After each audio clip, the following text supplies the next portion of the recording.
राजस्थान के सरकारी स्कूलों के समय में फिलहाल बदलाव नहीं होगा। शिक्षा विभाग ने कोरोना के कारण चल रही स्थितियों को देखते हुए स्कूलों के समय में बदलाव नहीं करने का निर्णय लिया है और इस संबंध में निर्देश जारी कर दिए हैं। विभाग की ओर से जारी किए गए निर्देशों के मुताबिक एक पारी के स्कूल सुबह 7:30 बजे से दोपहर 1 बजे तक और 2 पारियों के स्कूल सुबह 7:30 से शाम के 5:30 बजे तक के लिए समय में जिस प्रकार अभी संचालित किए जा रहे हैं वैसे ही संचालित किए जाएंगे। राजस्थान में तबादलों का दौर शुरू होने के बाद बीजेपी ने कांग्रेस पर बड़ा हमला बोला है। बीजेपी के प्रदेश मुख्य प्रवक्ता एवं विधायक रामलाल शर्मा ने सरकार पर बड़ा हमला बोलते हुए कांग्रेस के नेता और पदाधिकारियों पर गंभीर आरोप लगाए हैं। विधायक शर्मा ने कहा कि कांग्रेस के नेता सत्ता के मद में चूर होकर कर्मचारियों को तबादलों का डर दिखा रहे हैं। इतना ही नहीं, तबादलों के नाम पर कर्मचारियों से वसूली की जा रही है। उन्होंने कहा कि प्रत्येक तबादले की कीमत फिक्स कर रखी है। जैसा पद है वैसी ही कीमत अधिकारियों कर्मचारियों से वसूल की जा रही है। कर्मचारी चयन आयोग ने आगामी भर्ती परीक्षाओं को लेकर जरूरी दिशा निर्देश जारी किए हैं। इसमें कोविड-19 महामारी की गाइडलाइन को भी शामिल किया गया है। एसएससी परीक्षाओं में हिस्सा लेने वाले उम्मीदवारों को इसका पालन करना होगा। जिन उम्मीदवारों ने एसएससी भर्ती परीक्षा के लिए आवेदन किया है वे ऑफिशियल वेबसाइट पर दिशा निर्देश डाउनलोड कर सकते हैं। एसएससी ने अक्टूबर और नवंबर में sub inspector, junior Hindi translator, senior Hindi translator आदि परीक्षाएं आयोजित की जानी हैं। नागौर सांसद हनुमान बेनीवाल ने प्रदेश में कोरोना से पीड़ित मरीजों के इलाज के प्रबंधन और अन्य व्यवस्थाओं को लेकर राजस्थान सरकार पर गंभीर आरोप लगाए हैं। सांसद बेनीवाल ने आरोप लगाते हुए कहा कि राज्य सरकार कोरोना से पीड़ित मरीजों के इलाज के लिए अस्पतालों को संसाधन उपलब्ध करवाने में पूर्ण रूप से नाकाम है। सांसद ने कहा कि कोरोना से पीड़ित मरीज दर दर की ठोकरें खा रहे हैं और प्रदेश के सरकारी तथा निजी अस्पतालों में बेड, वेंटिलेटर और ऑक्सीजन की उपलब्धता का अभाव नजर आ रहा है और इतने गंभीर हालातों में भी राजस्थान सरकार के मुख्यमंत्री और चिकित्सा मंत्री केवल वीडियो कॉन्फ्रेंस करके इतिश्री कर रहे हैं, जबकि वो धरातल की हकीकत से वाकिफ होते हुए भी अनजान बन रहे हैं।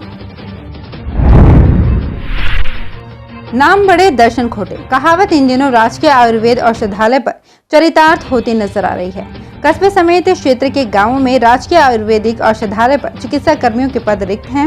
वहीं औषधालयों में प्राथमिक उपचार की दवाइयां समेत औषधियों का टोटा है।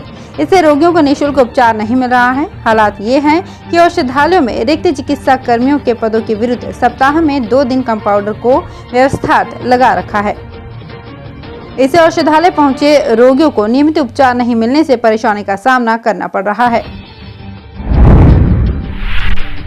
कहने को पुलिस को आधुनिक तर्ज पर प्रयास करने के लिए तमाम प्रयास किए जा रहे हों, लेकिन ये प्रयास धौलपुर में फेल नजर आ रहे हैं, जहां एक और तत्कालीन जिला पुलिस अधीक्षक ने सीमावर्ती प्रदेशों से अवैध बजरी परिवहन और अपराधियों पर नकेल कसने को हाईवे पर सीसीटीवी कैमरे लगाए थे, वो गायब हो चुके हैं। आखिर ये कैमरे कहां गए? इस सवाल का जवाब किसी के पास भी नहीं है। ऐसे में हाईवे की हर गतिविधियों की पल पल की जानकारी पुलिस अधिकारियों की नजर रखने की तैयारी पर कई सवाल खड़े हो गए हैं।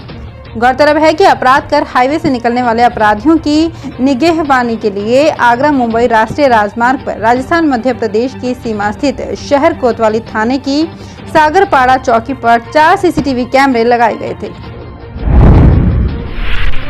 एनएसयूआई कार्यकर्ताओं ने आज भारत माता चौक पर कैंडल जलाकर हाथरस के मृतका निर्भया को श्रद्धांजलि दी। अक्षय गौतम के नेतृत्व में आयोजित इस कार्यक्रम में सर्वप्रथम 2 मिनट का मौन रखकर मृतका निर्भया को भावभीनी श्रद्धांजलि अर्पित की गई।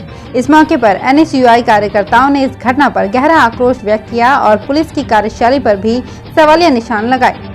एनएसयूआई कार्यकर्ताओं ने इस मामले को फास्ट ट्रैक अदालत में चलाकर हैवानों को सरेआम फांसी देने की मांग की, ताकि ऐसी घटनाओं पर अंकुश लग सके। यूपी सरकार द्वारा इस मामले में अपनाई जा रही रफा दफा करने की नीति की कड़ी भर्त्सना करते हुए राष्ट्रपति को यूपी सरकार को बर्खास्त करने की मांग की गई। अखिल भारतीय सफाई मजदूर यूनियन अध्यक्ष उमेश वाल्मीकि, जिलाध्यक्ष दीपक चावरिया तथा संयोजक अनिल धारीवाल के नेतृत्व में सफाई कर्मचारियों तथा वाल्मीकि समाज के कार्यकर्ताओं ने गांव फूलगढ़ी, जिला हाथरस के वाल्मीकि समाज की युवती के हत्यारों को नपुंसक बनाकर सरेआम फांसी की मांग को लेकर सफाई कार्य का बहिष्कार कर जोरदार रोष मार्च निकाला गया। अध्यक्ष उमेश वाल्मीकि तथा संयोजक अनिल धारीवाल ने बताया कि गांव फूलगढ़ी की युवती के साथ 4 दरिंदों ठाकुर संदीप, रवि रामू, लवकुश द्वारा अमानवीय तरीके से सामूहिक दुष्कर्म किया गया। बर्बर तरीके से उसकी रीढ़ की हड्डी तोड़ दी गई तथा पीड़िता बयान न दे सके, इसके लिए उसकी जीभ तक काट दी गई। इतना ही नहीं, उसी के दुपट्टे से गला दबाकर मारने की कोशिश भी की गई। उसे मृत समझकर खेत में बेहोश छोड़कर वे फरार हो गए।